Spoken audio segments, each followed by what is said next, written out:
بسم اللہ الرحمن الرحیم۔ ایک شخص رسول اللہ صلی اللہ علیہ وسلم کی خدمت اقدس میں حاضر ہوا اور اس نے عرض کیا کہ یا رسول اللہ کی راہ میں لڑائی کی کیا صورت ہے، کیونکہ ہم میں سے کوئی غصہ کی وجہ سے اور کوئی غیرت کی وجہ سے جنگ کرتا ہے۔ تو آپ صلی اللہ علیہ وسلم نے اس کی طرف سر اٹھایا، اور سر اسی لیے اٹھایا کہ پوچھنے والا کھڑا ہوا تھا۔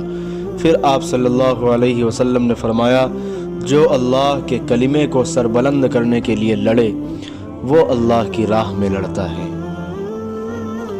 میں نے رسول اللہ صلی اللہ علیہ وسلم کو رمی جمار کے وقت دیکھا۔ آپ صلی اللہ علیہ وسلم سے پوچھا جا رہا تھا تو ایک شخص نے عرض کیا، یا رسول اللہ میں نے رمی سے قبل قربانی کر لی۔ آپ صلی اللہ علیہ وسلم نے فرمایا، اب رمی کر لو، کچھ حرج نہیں ہوا۔ دوسرے نے کہا، یا رسول اللہ میں نے قربانی سے پہلے سر منڈا لیا۔ آپ صلی اللہ علیہ وسلم نے فرمایا، اب قربانی کر لو، کچھ حرج نہیں۔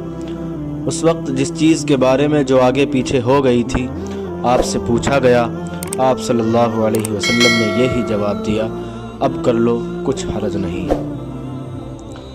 ایک مرتبہ میں رسول کریم صلی اللہ علیہ وسلم کے ساتھ مدینے کے کھنڈر میں چل رہا تھا، اور آپ کھجور کی چھڑی پر سہارا دے کر چل رہے تھے تو کچھ یہودیوں کا ادھر سے گزر ہوا۔ ان میں سے ایک نے دوسرے سے کہا کہ آپ سے روح کے بارے میں کچھ پوچھو۔ ان میں سے کسی نے کہا، مت پوچھو، ایسا نہ ہو کہ وہ کوئی ایسی بات کہہ دیں جو تمہیں ناگوار ہو۔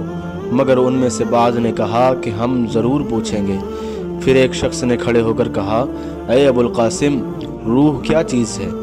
آپ صلی اللہ علیہ وسلم نے خاموشی اختیار فرمائی۔ میں نے دل میں کہا کہ آپ پر وحی آ رہی ہے، اس لیے میں کھڑا ہو گیا۔ جب آپ صلی اللہ علیہ وسلم سے وہ کیفیت دور ہو گئی تو آپ صلی اللہ علیہ وسلم نے قرآن کی یہ آیت جو اس وقت نازل ہوئی تھی تلاوت فرمائی، اے نبی، تم سے یہ لوگ روح کے بارے میں پوچھ رہے ہیں، کہہ دو کہ روح میرے رب کے حکم سے ہے، اور تمہیں علم کا بہت تھوڑا حصہ دیا گیا ہے، اس لیے تم روح کی حقیقت نہیں سمجھ سکتے۔ عامش کہتے ہیں کہ ہماری قرات میں وما اوتو ہے، وما اوتی تم نہیں۔ حضرت عائشہ رضی اللہ عنہا تم سے بہت باتیں چھپا کر کہتی تھیں، تو کیا تم سے کعبہ کے بارے میں بھی کچھ بیان کیا؟ میں نے کہا، ہاں۔ مجھ سے انہوں نے کہا کہ رسول اللہ صلی اللہ علیہ وسلم نے ایک مرتبہ ارشاد فرمایا تھا کہ اے عائشہ، اگر تیری قوم دور جاہلیت کے ساتھ قریب نہ ہوتی بلکہ پرانی ہو گئی ہوتی۔ ابن زبیر رضی اللہ عنہ نے کہا، یعنی زمانہ کفر کے ساتھ یعنی قریب نہ ہوتی تو میں کعبے کو توڑ دیتا اور اس کے لیے 2 دروازے بنا دیتا، ایک دروازے سے لوگ داخل ہوتے اور دوسرے دروازے سے باہر نکلتے۔ بعد میں ابن زبیر نے یہ کام کیا۔ مضمون حدیث حدث الناس بما يعرفون، الاخ بیان کیا، ترجمہ گزر چکا ہے۔ ایک مرتبہ حضرت معاذ بن جبل رسول اللہ صلی اللہ علیہ وسلم کے پیچھے سواری پر سوار تھے۔ آپ صلی اللہ علیہ وسلم نے فرمایا، اے معاذ، میں نے عرض کیا، حاضر ہوں یا رسول اللہ۔ آپ صلی اللہ علیہ وسلم نے دوبارہ فرمایا، اے معاذ، میں نے عرض کیا، حاضر ہوں اے اللہ کے رسول۔ آپ صلی اللہ علیہ وسلم نے 6 بار فرمایا، اے معاذ، میں نے عرض کیا، حاضر ہوں اے اللہ کے رسول۔ 3 بار ایسا ہوا۔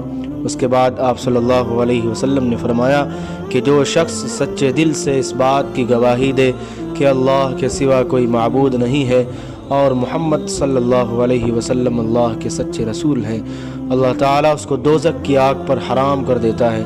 میں نے کہا، یا رسول اللہ، کیا اس بات سے لوگوں کو باخبر نہ کر دوں تاکہ وہ خوش ہو جائیں؟